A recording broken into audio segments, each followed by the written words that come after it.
Just before we dive back into the episode, I wanted to quickly share something that might interest you, especially if today's conversation has got you thinking about your own sustainability work. Some of the things we hear most in this industry are, I wish I could connect with other people doing this work, or I'd love to turn my sustainability expertise into something more. Well, 51 to Carbon Zero, the sponsor of this podcast, have created their own referral network. And it does exactly that. This isn't about selling you something, it's actually about helping you make money while building the sustainability community we all need. So here's what's in it for you. First, you get to join a genuine community of sustainability experts who share knowledge, refer work to each other, and solve problems together. So, no more working in isolation. Secondly, there's real money involved. There's 10% plus commission on software referrals. We're talking about projects that go from 30 grand up to 100 grand. Plus, you'll be able to boost your presence by taking part in our fireside chats. I've actually got an email in front of me from Louise Stevens, one of the ambassadors, and it says that all her clients are genuinely happy because she's got a great partner and her clients love them. But here's the bigger picture. You'll be helping accelerate the sustainability transition that we all desperately need. Every referral, every connection, every collaboration moves us closer to the world we're all working towards. If this resonates with you and you want to earn some extra income, click the link in our show notes to become a 51 to Carbon Zero ambassador. Okay, back to the show.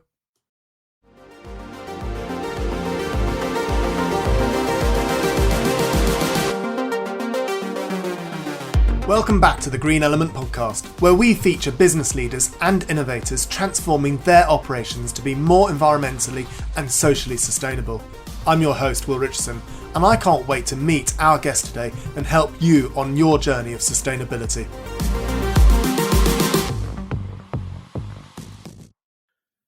Welcome to the Green Element podcast. Thank you so much for joining us today, Jeremy. So you're Jeremy Smith from Tourism Declares. It would be great if you could just tell us a bit about yourself and then a bit about the organisation Tourism Declares, please. Brilliant. Thank you very much, Will. It's a pleasure to be here. So I'm Jeremy Smith. As you said, I'm co-founder of Tourism Declares a Climate Emergency, or Tourism Declares as we are commonly known. My background is that I'm a writer who originally focused entirely on environmental issues from the sort of turn of the millennium. And then from about 2007, 2008, I focused on tourism and sustainability, writing a couple of books, running a few websites, doing quite a lot of consulting. Towards the end of last year, I started having conversations with a few other people in the industry about how we could motivate and mobilize our industry around meaningful climate action. And in January this year, that led to the launch of Tourism Declares. And do you, as an organisation, do you incorporate, where do you start and stop within tourism? Because tourism is quite a big subject, isn't it? Tourism's a very big subject. The industry likes to say that it's responsible for 1 in 10 jobs, or supports 1 in 10 jobs, and supports 10% of GDP. And those figures are challengeable, shall we say, but it's certainly an industry of enormous scale. We now have 135, we'll talk in more detail about what this means, but we now have 135 members of our community of people or organizations who declared, which range from an individual like myself or a couple of bloggers who have declared, and so one person, up to Visit Scotland, a national tourism organization that was our first national tourism organization to declare when they declared last week. We have one airline, some hotels, several tour operators, travel agents, people working in consulting, in education, in finance. So it stopped where tourism stopped. Okay, so there is no definitive border or barrier, kind of. No, I think the thing that is most I think is fairly unique about tourism, or fairly specific, let's say, about tourism, is its complexity and its spread, and that it does touch so many different things. And that whereas, if you talk to someone who works for a mining company, and I apologize to those people who work for mining companies who say I got this wrong, but one mining company and another mining company, they might mine a different mineral and use a different set of processes, but they're mining companies. But someone who works for a hotel, their day job is entirely different from someone who manages a fleet of vehicles, or someone who's a tour operator, or someone who works at an airport. So it's almost like loads of micro industries inside of one industry that collaborates. And I think the fact that it's an industry based around connection and community and movement, by its very nature, means that we will connect an awful lot of different things. And what would you say your purpose was as an organisation? Depends which way you want to look at it, but our mission statement is that we want to encourage everyone working in tourism to declare a climate emergency and enable them all to publish a climate action plan. The sort of the purpose behind that is that we have grown frustrated by the complexity, the variety of different interpretations on what we should be doing about climate action, and whether we should be chasing carbon neutral by 2050, net zero by 2050, offsetting 30% of our emissions, chasing climate positive, etc., all manner of different ways of doing things at different speeds, and so on. And this creates an enormous level of confusion, which then translates into your holidaymaker who wants to have a holiday and would like to do it in a way that was sustainable, had a light footprint, whatever it might be. And they get conflicting messages from a company that says it is very green because it's doing this, and another company that says it's very green because it's doing something opposite.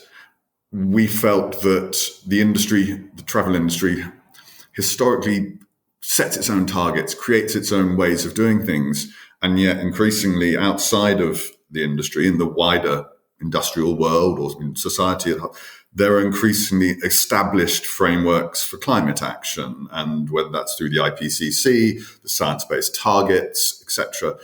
And the focus that we saw as important is what is roughly summarized as cut global emissions in half by 2030.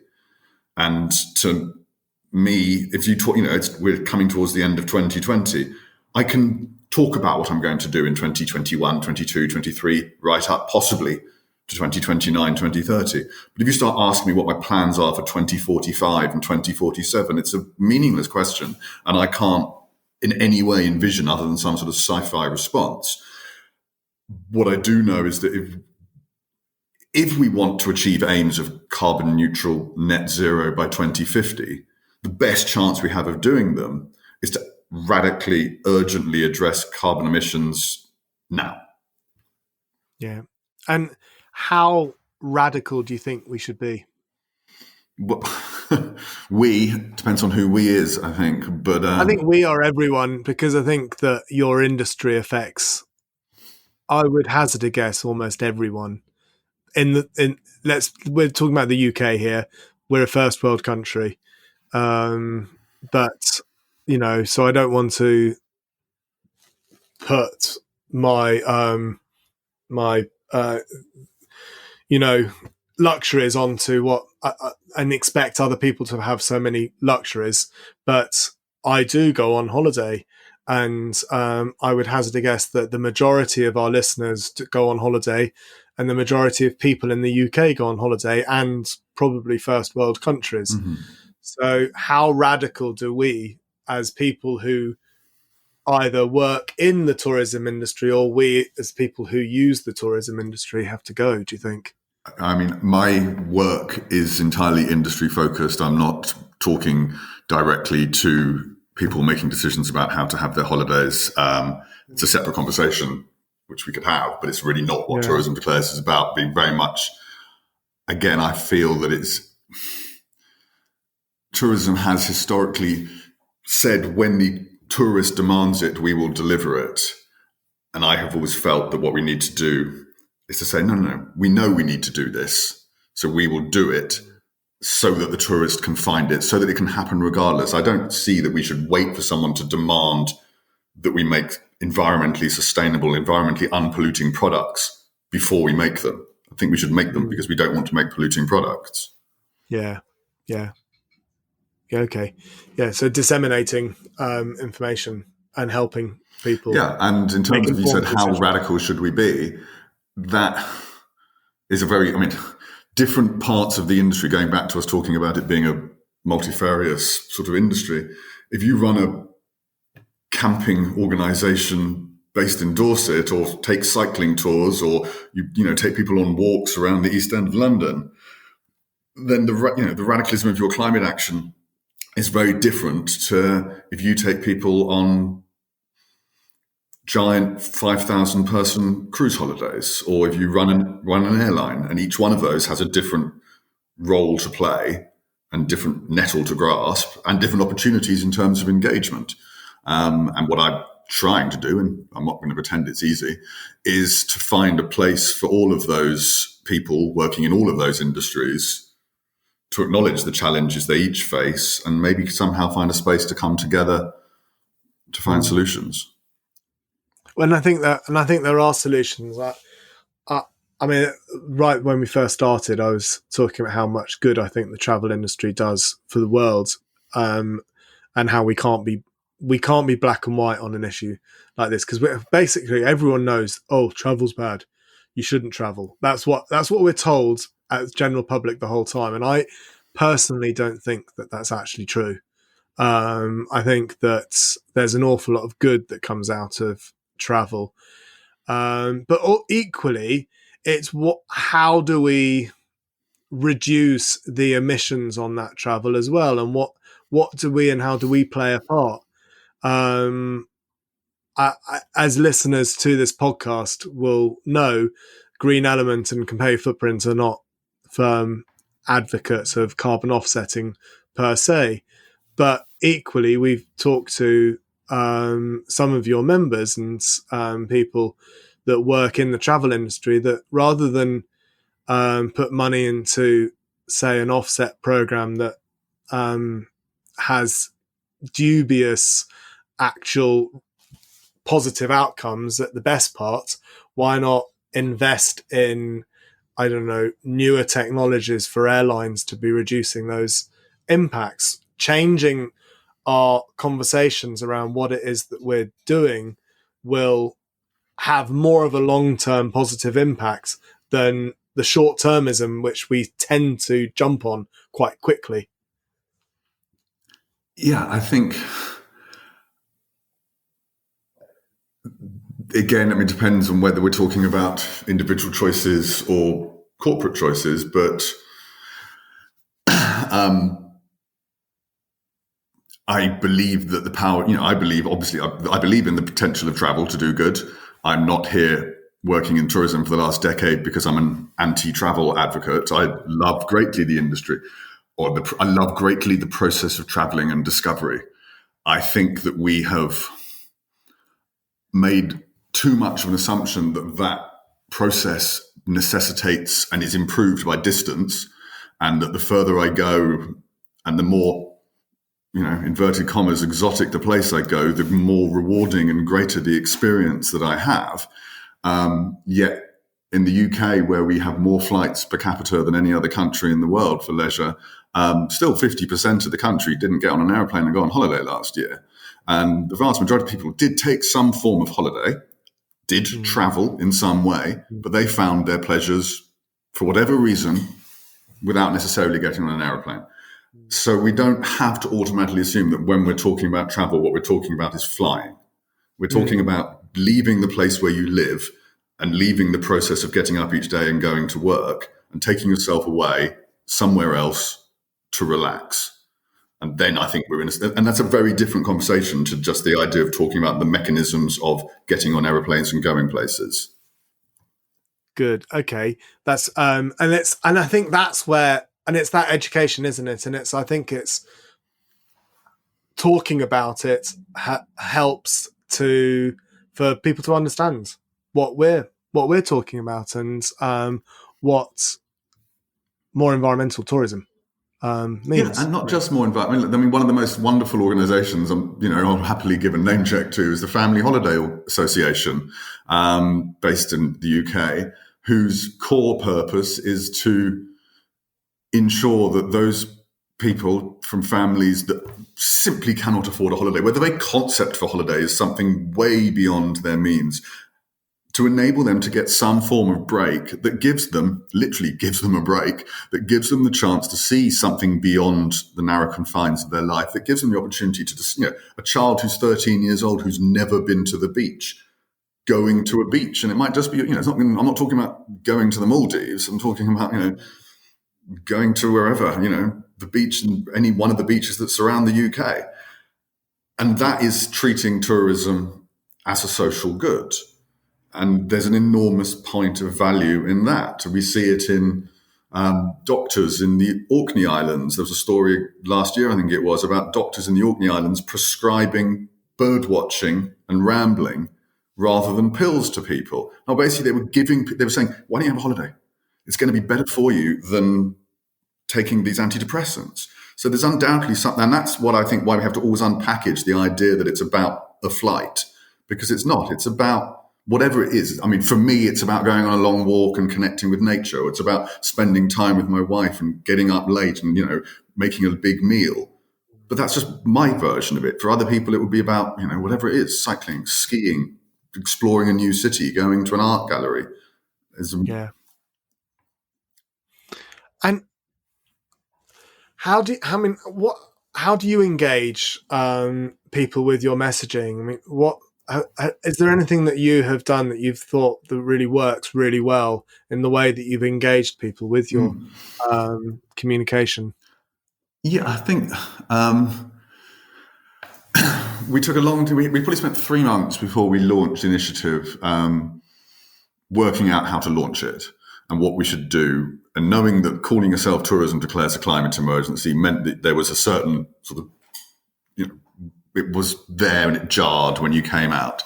And we studied a lot of the pledges that had happened in tourism, and there are a lot of those out there. And we were concerned that by saying to someone, here's our pledge, come, tick a box saying you agree with it, on you go, that doesn't actually create that great deal of engagement. It's quite easy to do. There's no real barrier to entry. You can just say, yeah, I agree with those things and move on.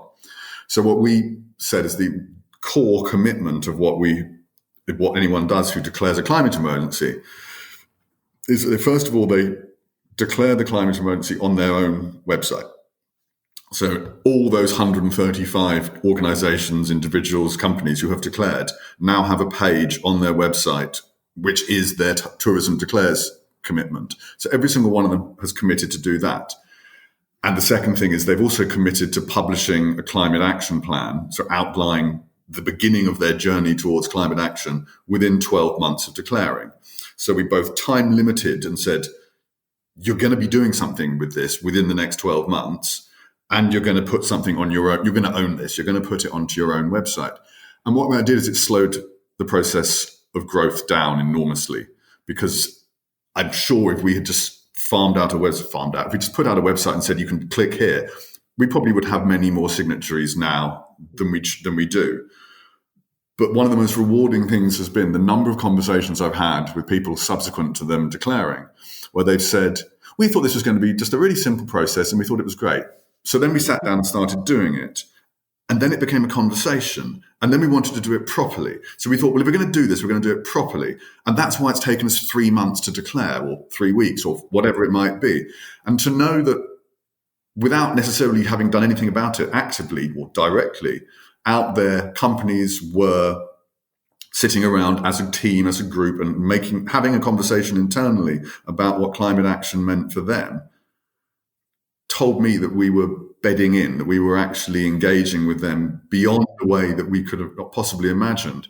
And then, of course, because they then publish on their website they then share the page on their website and they then share it into their networks. And so it means that rather than having one central point with 135 signatories on it, there's 135 pages shared into 135 social networks and et cetera, et cetera, et cetera. And that to me was although it's taken more time, I think it's created that sort of distributive network has created a far stronger process of engagement in the long run. Yeah. No. And so where do you see, I mean, are you based in the UK? I live in France, but you live in France. My co-founder lives in the UK. I guess what I'm just wondering is how UK centric are you, and do you see it? No, we're not. We by nature of human connection. I lived in London until last October, and I'd lived in London all my life, and now I live in France. So by nature, a lot of my friends and contacts in the industry are people who I could meet for a coffee or a beer with in London at various times. So of course we have a strong network in the UK, and that has meant that there probably are currently more UK companies than any other country. But that's not the same as saying there certainly aren't more UK companies. As in, it's not half UK. I mean, I don't actually know what it is, but I'm going to say it's a quarter, and that's just a top of head number. We have from all over the world and absolutely global and all other forms of broadening the diversity and representation of what we do is the core of what we're about. We will succeed when we represent the whole of the travel industry. Brilliant. Because that's really important, isn't it? That we actually, there's so many good initiatives that come out of so many different countries, but it's a worldwide effort to. I actually don't like the word combat climate change, to be honest with you. No, do I? It's because it actually is the wrong word. It is actually the wrong word because it's not a war on climate change. No, it's a lot. I've read a lot of stuff on that. I've done stuff on that before. There's been all of these things like carbon war rooms and the battle against the climate. And it's like, guys, if it's a battle, we lose. And we just need to find our way back into balance with the atmosphere of which we're part. And yeah, no, I'm not in a war with climate change. I'm going to seek to remove. So who is it says it? Someone says that, the climate emergency is carbon in the wrong place. And when we put carbon dioxide back where it works to be the building block of life, it's a great thing. When there's too much of it in the atmosphere, it's problematic. We need to learn how to rebalance our activities with the self-regulating system of the earth. Yeah, no, absolutely. It's and it's a job that needs to be done fast. Afraid so. I've got a presentation to do tomorrow to a company, and I quite like doing them because you end up thinking about, what are we doing? And it's not. I actually don't do them all the time. I used to do them fairly often for some reason. But you end up just going. Actually, we are getting there. I honestly think we're getting there. I always come out of them feeling quite positive when you start doing quite a lot of research on where we're going and what we're doing, because there's so many organizations like you that are working with so many other organizations trying to reduce the environmental impact of organizations. I think there's also, the thing I felt, if I felt one positive from this wretched year, has been that people, whether through limited alternative opportunities or whatever it might be, and maybe this is own side of the world I live in of tourism, but the desire to collaborate, as you said, to move on from sort of competitive war mentality towards the idea of let's work together. Let's find ways to share what you know and share what your challenges are and swap what I know and swap what my challenges are. And there's a sort of, I think the experiences of this year have undoubtedly shown us the need for collaboration, support, working together. And I think increasingly people are saying, we're in this together and let's work together. And that is a positive thing. And maybe, as you said, there's a critical mass of solutions initiatives, etc., happening where the nature of exponential growth is you don't notice it till it goes to a certain point in the exponential growth, as we've likewise noticed quite regularly this year, and that works positively. And it might just be that all of a sudden, I mean, I've been talking about carbon and environmental issues for 20 years, and it was a quiet, lonely conversation 20 years ago, and it's not now. No, I tried getting a job as an environmental manager 20 years ago, and I couldn't get one because I didn't have any experience. And then I was like, well, how do I get experience if you won't give me it? It was rubbish. That's why I ended up working for myself. In the end, probably wasn't a bad thing, but it was really annoying trying to get in to an industry. Yeah, I know. It didn't really exist. Does now, though, doesn't it? And that's, and it's good. And I noticed that someone was asking me about how I felt the climate conversation was going, and I said, well, X years ago, I would have been told by an editor, oh no, we did climate change in April. We're doing it again next year. It's not on the slate for the editorial calendar for the rest of the year. And now you'll be in a conversation with people, and the conversation isn't about is it, shouldn't it, how bad is it? It is the conversation that this came up in was in this web summit thing I was in last week. And one person was there discussing the merits of drawing down carbon from the atmosphere, and someone else was there discussing the merits of natural solutions, and someone else was just nature-based solutions, and someone else was we were discussing nuanced varieties of solutions that our industry could get involved with, which is considerably further down a conversation than is it really that scary? Yeah. But I think the knowledge of people has got more over the years. I think that we have been talking about this subject for quite a long time now, and there were definitely cycles of where people were talking about it, but sure. I think the fact that people their ground knowledge is actually quite high, particularly as a lot of the younger generation have been taught about it in schools for the last 10 years as well. So therefore you've got 10 years worth of the population that actually, the working population that actually understand what's going on. And then anyone under the age of 18 understands what's going on. So you've almost got 30 years of our population, which let's say is a third, that actually have educationally been talking about it.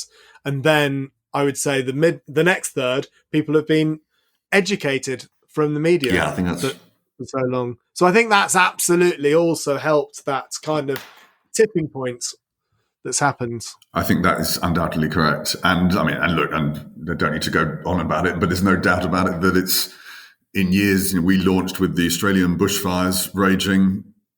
California, other parts of America had bushfires. Decades worse, locust storms across East Africa.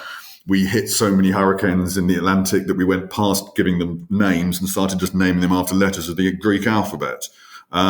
It's the mass of evidence is increasingly there. And we're not talking about climate change in 20 years, 30 years, 40 years. We're talking about the lived experience of people all around the world. And where do you see your organisation going? What do you see as a good thing going forwards? I think if we can play our part in normalising across the travel industry, reporting and measuring and acting on climate so that as many companies and organizations as possible, and not just the big ones for whom it's a legal requirement, but the industry is making, has what do you want to call it, but a climate budget as much as it has a budget for where it spends its money and where it allocates its resources. If they start considering that they have to think that way inside of those planetary boundaries, and then they start sharing challenges and ideas and best practice with one another so that we build from the idea of doing it to the idea of doing it better, to the idea of establishing what are the best ways we can do it and sharing those resources At that point, or increase, and I'm talking about that over the course of the next year or two, then I think we're at a good place as an industry to use our remarkable, perhaps unparalleled ability to engage, because people are, going back to what we were saying earlier, away from work, rested, relaxed, in a process of discovery, to then say to them, look, here's what we've been doing. Here's some really exciting stuff. You can come and stay in our, whatever it might be, solar-powered lodge, eat from the permaculture garden, go on our X and Y tours that are all, and live a low and eventually zero emissions lifestyle. And it's not sacrifice, it's pleasurable. And if we can actually get to a point of being able to sort of envision and then build that as a sort of experimental lab for the world, then, I mean, we will be doing a hugely vital and, I believe, beneficial role. Okay. Brilliant. And so, if there was one thing that you'd like our listeners to take away from this conversation with you, what would that be, please? If your listeners are in the travel industry and therefore Tourism Declares is open to them, then of course I would like them to think that it doesn't matter for one piece, it doesn't matter at all whether they are a pioneer in climate action or literally staring at a blank sheet of paper and no idea what to do. If they want to be part of the framework that we've adopted and part of the community that we are building, we're there for anyone, wherever they are on their journey, to work together and find answers and support one another in addressing it. Which I actually think, I don't have a huge amount to say to people who aren't outside of tourism because I'm worked my life in tourism, but I don't really see why that shouldn't be the same principle for everyone. I mean, we tend to overly pedestal. We go, oh my God, look at the expert. The expert knows everything. They're the one. I can never be like them. Therefore, I don't have a role to play. And I prefer to dismantle that and to say, if you want to be part of this, find your role. And everyone can do something. Yeah. Look after the pennies and the pounds look after themselves. Basically, isn't it? And how do we connect? How do we connect with you and learn more? I mean, you can connect at our website, which is tourismdeclares.com. There's obviously easy ways to connect directly through the website, or you can just send an email to info@tourismdeclares.com. If someone wants to connect with me directly, I'm on Twitter at JMC Smith, or my own website for the work I do is jmcsmith.com. And that's writing. And that's writing, consulting. Obviously, I'm here talking for Tourism Declares, but if someone wanted to talk to me about writing and consulting, delighted to have that conversation. But for Tourism Declares, we are tourismdeclares.com, and then for every social channel, it's at Tourism Declares, regardless of which social channel you look at. Brilliant. Thank you so much for being on today. It's been really, really interesting talking to you and listening to more. Will, thank you very much for having me. It's a pleasure. Thanks for listening to our Sustainable Business podcast. If you want to learn more about sustainable business and talk to other like-minded professionals, apply to join to our online community at sustainabilitysolve.org. Join now and find a space for you to collaborate, learn and inspire others to become more environmental. If you enjoy this podcast, don't forget to follow Green Element on LinkedIn, Twitter, and Instagram. So you really enjoy sustainability and want to be a part of the solution? Come and join our vibrant community now. Book a call and we can talk more.